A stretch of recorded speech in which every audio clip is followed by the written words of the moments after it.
Here in the studio today, I'm talking to food researcher Anton Gray. Hello, Anton. Hello, Jenny. Now, I understand, Anton, you've researched the origin of some famous dishes and discovered that they are not quite what they seem.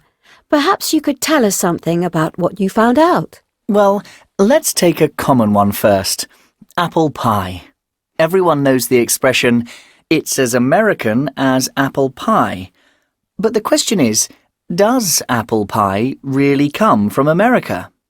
And the answer? The answer, strangely, is no. There's an old English cookery book called The Form of Curry that dates back to 1390, about 100 years before Columbus discovered America. And in that book, you can find tarts in appelis, a recipe where apples are cooked in pastry. That's very interesting. Then take Cornish pasties, which obviously, from their name, come from Cornwall. You mean they don't?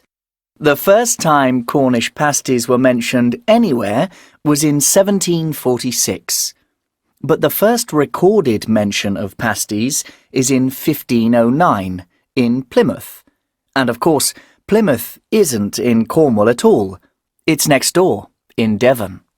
So, should they really be Devon pasties then? Maybe. Anyway, how about a typical Italian dish? Lasagna.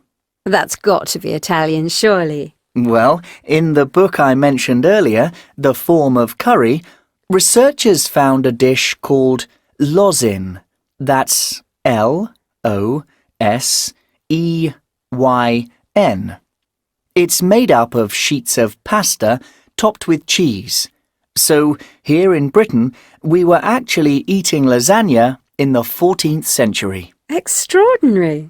And then there's haggis, that famous Scottish dish.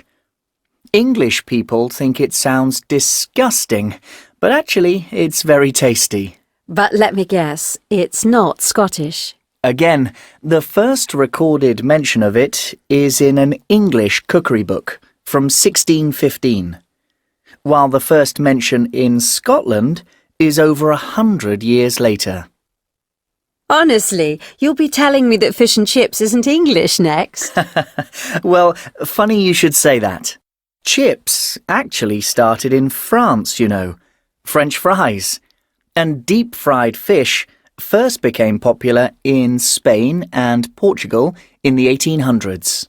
So not really British at all. I'm afraid not. Well, Anton, thank you for coming in.